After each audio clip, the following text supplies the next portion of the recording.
दोस्तों, भाजपा को अभी तक उसका राष्ट्रीय अध्यक्ष नहीं मिल पाया है। लगातार जेपी नड्डा का कार्यकाल बढ़ाया जा रहा है। लोकसभा चुनाव के बाद से ही जेपी नड्डा का कार्यकाल लगातार एक्सटेंड किया जा रहा है। अब सवाल ऐसे में उठ रहे हैं कि आखिर भाजपा राष्ट्रीय अध्यक्ष का चुनाव क्यों नहीं कर पा रही है, अड़चनें कहां पर आ रही है। इस पर हम बात करेंगे। चंद्रकांत जी हमारे साथ मौजूद हैं। चंद्रकांत जी, राष्ट्रीय अध्यक्ष पर भाजपा की सुई अभी तक क्यों अटकी हुई है? देखिए, राष्ट्रीय अध्यक्ष का अभी तक ऐलान हो नहीं सका है भारतीय जनता पार्टी में। और इस बीच खबर लेकिन ये आ रही है कि उत्तराखंड में भारतीय जनता पार्टी के प्रदेश अध्यक्ष का ऐलान किया गया है। महेंद्र भट्ट को उत्तराखंड भारतीय जनता पार्टी की कमान सौंपी गई है। वो उत्तराखंड में बीजेपी के नए प्रदेश अध्यक्ष होंगे। बीजेपी ने एक बार फिर से अध्यक्ष बनाने की एक्सरसाइज शुरू कर दी है। कई राज्यों में कहा जा रहा है कि अध्यक्ष के नाम का ऐलान बहुत जल्द होने वाला है। अगला नंबर मध्य प्रदेश का है। आपने देखा कि उत्तराखंड में ऐलान हो चुका है, उसके बाद उत्तर प्रदेश का नंबर आ रहा है। और ये कहा जा रहा है कि आप और हम बात कर रहे हैं 1 जुलाई को हम और आप बात कर रहे हैं। कहा यह जा रहा है कि 20 जुलाई के पहले पहले बीजेपी के राष्ट्रीय अध्यक्ष का ऐलान कर दिया जाएगा। लेकिन इस बीच इससे बड़ी खबर ये आ गई है कि संघ के जो प्रमुख हैं मोहन भागवत, और इसके अलावा जो संघ के जो दूसरे सह सरकारवाह है दत्तात्रेय होसबोले, ये दोनों लोग अगले 48 घंटों के बाद दिल्ली आ रहे हैं। और दिल्ली में ये डेरा डाल देंगे। ये डेरा तब तक रहेगा जब तक अब भारतीय जनता पार्टी के नए अध्यक्ष का ऐलान नहीं हो जाता। क्योंकि आपने ये देखा है कि संघ ने लगातार कुछ नाम सुझाए थे। चाहे आप संजय जोशी के नाम की बात कर लें, संजय जोशी के नाम पर सहमति बनी नहीं। ना तो प्रधानमंत्री नरेंद्र मोदी तैयार थे, ना तो अमित शाह तैयार थे। तो संजय जोशी के नाम पर सहमति नहीं बनी। फिर एक नाम सामने आता है वसुंधरा राजे का, राजस्थान की पूर्व मुख्यमंत्री वसुंधरा राजे। वो आपने देखा होगा कि इस बीच दिल्ली भी आती हैं और मोहन भागवत राजस्थान भी जाते हैं। लेकिन वसुंधरा राजे के नाम पर अमित शाह की सहमति नहीं होती है। अब सबसे बड़ी दिक्कत तो यहाँ पर यही है कि जिस नाम पर संघ सहमत है उस नाम पर अमित शाह नहीं सहमत है। जिस नाम पर मोदी जी और अमित शाह दोनों सहमत हैं उस पर संघ नहीं सहमत है। तो आप देखिए ये लड़ाई कब से चल रही है। जनवरी 2024 में जेपी नड्डा का कार्यकाल खत्म हो गया, तब से वो एक्सटेंशन पर चल रहे थे।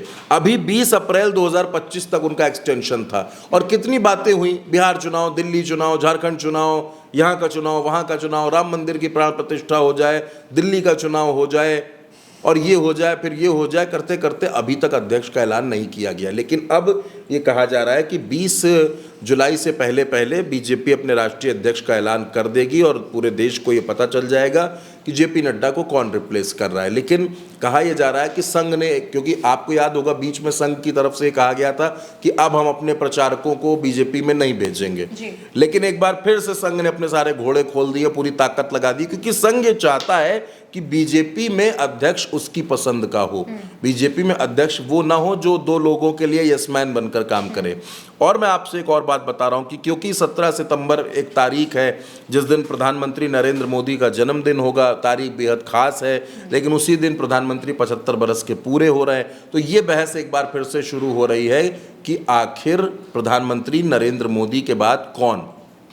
अगर बीजेपी इस नियम को तोड़ना चाहती है, अगर बीजेपी चाहती है कि नहीं नरेंद्र मोदी ही प्रधानमंत्री बने रहेंगे और उनके अलावा अभी कोई विकल्प भारतीय जनता पार्टी के पास नहीं है, तो संघ ये चाहता है कि ठीक है आप प्रधानमंत्री की कुर्सी पर बने रहिए, लेकिन बीजेपी अध्यक्ष की कुर्सी पर संघ की पसंद का चेहरा होगा। अब जो बीजेपी में जो नाम चल रहे हैं, जो बीजेपी के खेमे के नाम हैं, उसमें धर्मेंद्र प्रधान का एक नाम चल रहा है, उसमें भूपेंद्र यादव का एक नाम चल रहा है, उसमें सुनील बंसल का एक नाम चल रहा है, शिवराज सिंह चौहान, मनोहर लाल खट्टर, जी किशन रेड्डी, पुरंदेश्वरी, ये तमाम नाम चल रहे हैं। संघ ने एक नाम और सुझा दिया था, वो था योगी आदित्यनाथ का। एक नाम देवेंद्र फडणवीस का भी है, एक नाम केशव प्रसाद मौर्य का है, एक नाम पुष्कर सिंह धामी का है। यानी इतने सारे नाम चल रहे हैं और इतने सारे नामों के बीच में आपको राष्ट्रीय अध्यक्ष का चयन करना है। राष्ट्रीय अध्यक्ष का चयन इसलिए भी ज़रूरी हो जाता है क्योंकि बिहार का चुनाव, बंगाल का चुनाव और उसके बाद अलग अलग राज्यों के चुनाव आते ही रहेंगे। और इन्हीं राष्ट्रीय अध्यक्ष के सामने उत्तर प्रदेश का विधानसभा चुनाव उत्तराखंड का विधानसभा चुनाव, पंजाब का विधानसभा चुनाव, उसके बाद आप देखेंगे कि लोकसभा चुनाव 2029 भी आ जाएगा। उसके पहले मध्य प्रदेश, राजस्थान, छत्तीसगढ़, कहाँ कहाँ के चुनाव मैं आपको गिनाऊं, हर जगह का चुनाव आ जाएगा। तो जो नए राष्ट्रीय अध्यक्ष बन जाएंगे उनके सामने बड़ी चुनौतियां होंगी, बड़े चैलेंजेस होंगे, कैसे वो भारतीय जनता पार्टी के प्रदर्शन को बरकरार रख पाते हैं। और यही चिंता भी है संघ की, यही चिंता उसकी है कि आखिर कैसे बीजेपी को मजबूत रखा जाए, आखिर कैसे ऐसा अध्यक्ष लाया जाए जो संगठन में सबको साथ लेकर के चले। क्योंकि आप देखिए, एक बात जो सबसे अहम बात है कि आप किसी एक ही जाति का अध्यक्ष बना सकते हैं, आप किसी एक ही राज्य से अध्यक्ष ला सकते हैं। ऐसे में अगर आपने दक्षिण भारत का अध्यक्ष दे दिया तो उत्तर भारत को कैसे मैनेज करेंगे।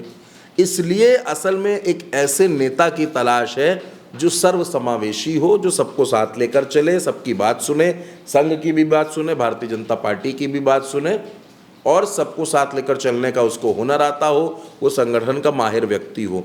अध्यक्ष कौन होगा, अब इस नाम पर किसी भी तरीके की अटकलें लगाना, मुझे ऐसा लगता है कि फिलहाल के लिए जल्दबाजी होगी।